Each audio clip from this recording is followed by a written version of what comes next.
வழிகட்ட வஹாபிகளுக்கு இருக்கக்கூடிய ஒரு கேடுகட்ட குணம் என்னன்னு சொன்னா, எதற்கும் ஆதாரம் கேட்பதற்கு முதலில் குர்ஆன் ஹதீஸில் இருக்குகிறதா என்பதாக கேட்பாங்க. நேர்மையாக குர்ஆன் ஹதீஸில் இருந்து ஆதாரத்தை எடுத்து காட்டினால் உடனே பெல்ட்டி அடிச்சு கேட்பாங்க, இந்த வசனத்தின்படி அல்லது இந்த ஹதீஸின்படி சஹாபாக்கள் யாராவது அமல் செய்திருக்கிறார்களான்னு. இனி சஹாபாக்கள் அமல் செய்திருக்கிறார்கள் என்பதை காட்டினாலும் கூட உடனே அதற்கு ஒரு நொண்டி நியாயத்தை சொல்லி தங்களுடைய வழிகேட்டின் மீதே ஸ்திரமாக இருப்பது வஹாபிகளுக்கு பிடித்த மிகப்பெரிய பீடையாகும். அல்லாஹ் நம்மை காப்பாற்றுவானாங்க.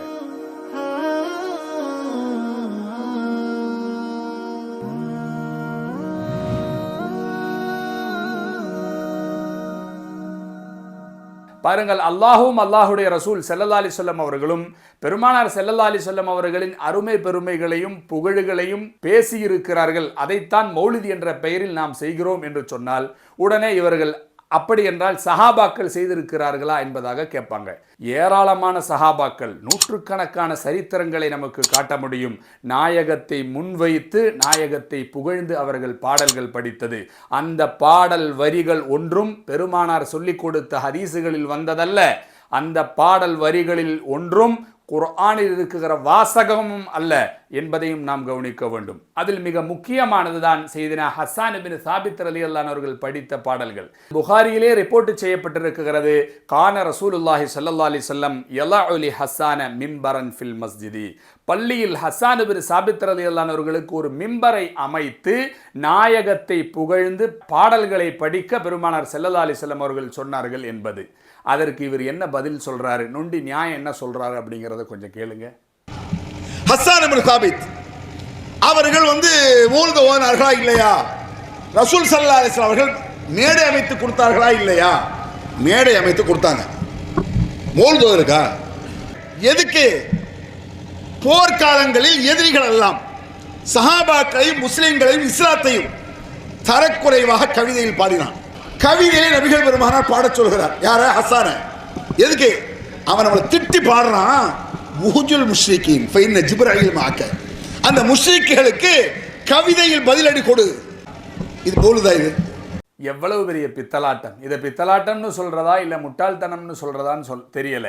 மக்களை ஏமாற்றுவதற்கு எந்த அளவிற்கு இவர்கள் இறங்கி செல்லுகிறார்கள் பாருங்கள். ஹஸ்ஸான் இப்னு சாபித் ரலியல்லாஹு அன்ஹு அவர்கள் சம்பந்தமான அந்த ஹதீஸ் புகாரியில வருகிறது. என்ன வருகிறது? யலஉ லி ஹஸ்ஸான மிம்பரன் ஃபில் மஸ்ஜித். மஸ்ஜித் என்று சொன்னால் போர்க்களம் என்ற ஒரு அர்த்தம் இருக்குகிறதோ. பள்ளியில் மிம்பரை அமைத்து கொடுத்தார்கள். இவர் சொன்னதின் அடிப்படையில் பார்க்க வேண்டும் என்று சொன்னால் போர்க்களத்திற்குள்ள போராட்டம், போர் நடந்து கொண்டிருக்கிற பொழுது அங்க நின்று ஹஸ்ஸான் இப்னு சாபித் ரலியல்லாஹு அன்ஹு அவர்கள் படிக்கல. மாறாக பள்ளிக்கு உள்ள மதீனாவில மஸ்ஜிது நபவிக்கு உள்ள ஹஸ்ஸான் இப்னு சாபித் ரலியல்லாஹு அன்ஹு அவர்கள் படிக்கிறார்கள். இதற்கும் போருக்கும் என்ன சம்பந்தம் இருக்கிறது? சரி, ஒருவேளை அது போர்க்காலமாகவே ஆயிருக்கட்டுமே. அப்படி ஒரு காரியம் செய்வதில் இஸ்லாத்தில் தடையில்லை என்பது அதிலிருந்து விளங்கிவிட்டதா? பிறகும் அதை செய்து கொள்ளலாம் இல்லையா?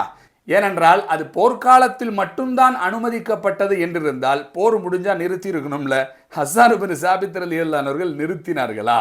இந்த ஹதீஸை பாருங்க. இதுவும் புகாரி ரிப்போர்ட் செய்கிற ஹதீஸ் தான். போதும் மக்களை ஏமாற்றியது, மக்கள் அவர்களிலிருந்து ஏமான்றது. பாருங்கள், செய்தினா ஹஸ்ஸான் இப்னு சாபித் ரலியல்லாஹு அன்ஹு அவர்கள் பெருமானார் ஸல்லல்லாஹு அலைஹி வஸல்லம் அவர்களை புகழுவதை நிறுத்தவே இல்லை. நாயகத்தின் காலம் முழுக்க அவர்களுக்கு நேரம் கிடைக்கும் பொழுதெல்லாம் மஸ்ஜிது நபவியில் பாடல்களை படித்து கொண்டுதான் இருந்தார்கள். நாயகத்தின் காலத்திற்கு பின்னால் அபூபக்கர் சித்தீக் ரலியல்லாஹு அன்ஹு காலத்திலும் பாடியிருக்கிறார்கள். சையதுனா உமர் இப்னுல் கத்தாப் ரலியல்லாஹு அன்ஹு அவர்களுடைய காலகட்டத்திலும் பள்ளியில் இருந்த வண்ணமாக சையதுனா ஹஸ்ஸான் இப்னு சாபித் ரலியல்லாஹு அன்ஹு அவர்கள் பாடல்களை படித்து கொண்டிருக்கிற பொழுது சஹாபாக்கள் அதை கேட்டுக்கொண்டிருக்கிற பொழுது அந்த வழியாக சையதுனா உமர் இப்னுல் கத்தாப் ரலியல்லாஹு தஆலா அவர்கள் கடந்து செல்லுகிறார்கள். கடந்து செல்லும் பொழுது ஒரு பார்வை, சையதுனா உமர் இப்னுல் கத்தாப் ரலியல்லாஹு அன்ஹு அவர்கள் அந்த மஜ்லிஸுக்கு ஒரு பார்வையை பார்க்கறாங்க. படித்து கொண்டிருந்த கவிதைகளுக்கு இடையில் பெருமானாரின் அருமை பெருமைகளையும் பெருமானாரின் புகழ் மாலைகளையும் படித்து கொண்டிருந்த ஹஸ்ஸான் இப்னு சாபித் ரலியல்லாஹு அன்ஹு அவர்கள் அதற்கு இடையில் ஒரு வார்த்தையை சேர்த்து சொல்வார்கள். குன்து அன்ஷுது ஃபீஹி வ ஃபீஹி மன் ஹுவ கைரு மின்க. உமர் அவர்களே, உங்களை விட மிகச்சிறந்தவர் பெருமானார் ஸல்லல்லாஹு அலைஹி வஸல்லம் அவர்கள்.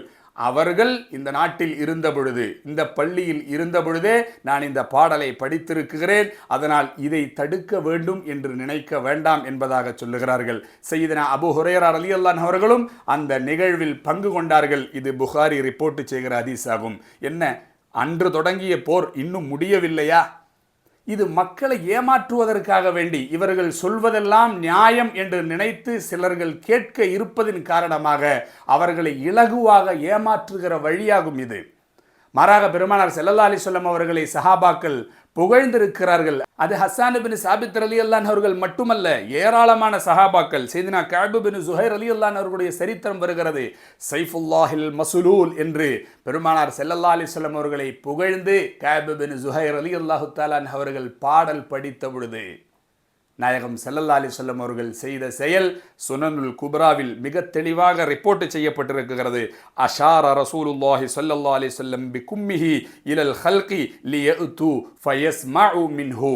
கூடியிருக்கிற மக்களை வரச் சொன்னார்கள். நாயகம் சைக்கை காட்டினார்கள், வாருங்கள் கஅப் இப்னு ஸுஹைர் என்ன படிக்கிறார் என்று கேளுங்கள் என்று. ஒரு வணக்கமல்லாத காரியத்திற்கு நாயகம் மக்களை அழைப்பார்களா? இப்படி எத்தனை நிகழ்வுகள்.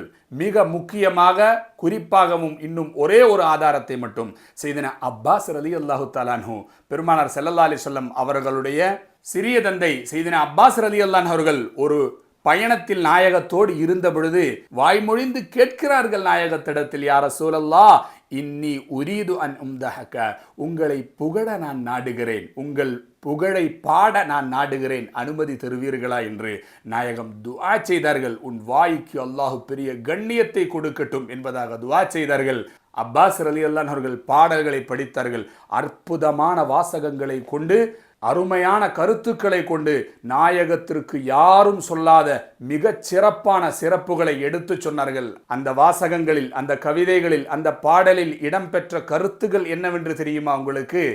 சையதுனா நூஹ் அலைஹிஸ்ஸலாத்து வஸ்ஸலாம் அவர்களின் சமுதாயத்தினர்களும் கப்பலில் ஏறிய பொழுது அந்த கப்பலில் நீங்கள் இருந்தீர்கள் நாயகமே, அதனால்தான் அந்த கப்பல் நீரில் மூழ்காமல் தப்பித்தது என்றும், இப்ராஹிம் அலைஹிஸ்ஸலாத்து வஸ்ஸலாம் அவர்கள் நெருப்பு குண்டாரத்தில் தூக்கி வீசப்படும் பொழுது அவர்களின் முதுகந்தண்டில் நீங்கள் இருந்தீர்கள் நாயகமே, அதனால்தான் இப்ராஹிம் அலைஹிஸ்ஸலாம் அவர்கள் தப்பித்தார்கள் என்பதாகவெல்லாம் யாரும் புகழாத புகழ் பாடல்களை கொண்டு எம்பெருமானார் ஸல்லல்லாஹு அலைஹி வஸல்லம் அவர்களை அப்பாஸ் ரலியல்லாஹு அவர்கள் புகழுகிறார்கள். முழுக்க அமைதியாக அமர்ந்து கேட்டுக்கொண்டிருக்கிறார்கள் ரசூலுல்லாஹி ஸல்லல்லாஹு அலைஹி வஸல்லம் அவர்கள். 10க்கும் மேற்பட்ட கிதாபுகள் இந்த ஹதீஸை சஹீஹாக ரிப்போர்ட் செய்திருப்பார்கள். அப்ப அந்த வாசகங்கள் எதுவும் குர்ஆனில் இடம்பெற்ற வாசகம் அல்ல, நாயகத்தினுடைய ஹதீஸில் இடம்பெற்ற வாசகம் அல்ல. ஆனால் அவைகளெல்லாம் நன்மைகள் தான் என்றால் நாங்கள் ஓதுகிற சுபஹான மௌலித் அது குர்ஆனில் இடம்பெற்றிருக்க வேண்டும் என்றோ ஹதீஸில் இடம்பெற்றிருக்க வேண்டும் என்றோ அவசியம் கிடையாது. மாறாக மார்க்கத்திற்கு முரணல்லாத பெருமானார் ஸல்லல்லாஹு அலைஹி வஸல்லம் அவர்களுடைய தகுதிக்கேற்ற வார்த்தைகளை கொண்டு நாயகத்தை புகழ்ந்தால் அதுவும் வணக்கம்தான், அல்லாஹ்விடத்தில் நன்மையை பெற்றுத் தருகிற காரியம்தான். இது இஸ்லாமிய கொள்கையாகும், வஹாபிய கொள்கை அல்ல. இதை சொல்லும் பொழுது கடைசியா அவங்க சொல்லுகிற மிகப்பெரிய வழிகட்ட ஒரு முட்டாள்தனத்தையும் கொஞ்சம் கேளுங்க. இந்த நீங்கள் ஓதுகிற இந்த மௌலுதை ஓதுமாறு குர்ஆன்ல இருக்குதா? இல்ல. அல்லது நபிகள் நாயகம் ஸல்லல்லாஹு அலைஹி வஸல்லம் அவங்களா ஒரு வசனத்தை எழுதி தந்து நீங்க ரபியுல் அவ்வல் வந்தவன அந்த மாசத்து 12 நாளைக்கும் இதை படிங்க அப்படின்னு அவங்க சொன்னாங்க என்று ஏதாவது இருக்குதா? அப்ப என்ன, இவங்க மௌலுது ஓதணும்னா பெருமானார் ஸல்லல்லாஹு அலைஹி வஸல்லம் அவர்கள் கைப்பட தன்னுடைய புகழை ஒரு மௌலிதாக எழுதி இவர்கள் கைவசம் கொடுத்தால் இவர்கள் ஓதுவார்களாம். அப்படி ஒன்றும் நீங்கள் ஓத வேண்டும் என்ற அவசியம் இஸ்லாமியர்களுக்கு கிடையாது. அப்படியே நாயகமே நேரடியாக கொடுத்தாலும் கூட இவர்கள் ஓதி விடுவார்களா? உடனே அது புகாரியில் இருக்குதா அப்படின்னு பார்ப்பாங்க. நீ புகாரியில் இருந்தாலும் கூட அதில் இருக்கிற சனதுகளில் இருக்கிற ஒரு ராவியை எப்படியாவது லைஃபாக்க முடியுமான்னு பார்ப்பாங்க. அதுவும் முடியாவிட்டால் தங்கள் புத்திக்கு ஏற்கவில்லை என்பதாக சொல்லி ஹதீஸுகளை தூக்கி வீசுவதை போன்று இவர்கள் தூக்கி வீசி விடுவார்கள். நீங்கள் ஒன்றும் மௌலிதுகளை ஓத வேண்டியதில்லை. முஸ்லிம்களை ஏமாற்றுவதை நிறுத்திக் கொள்ளுங்கள். இஸ்லாமியர்களே, இவர்களின் சதி வலையிலிருந்து நீங்கள் உங்களை காப்பாற்றிக் கொள்ளுங்கள். வஹாபிய கொள்கை அது வங்கக்கடலுக்கு தூக்கி வீச வேண்டிய வழிகட்ட கொள்கையாகும்.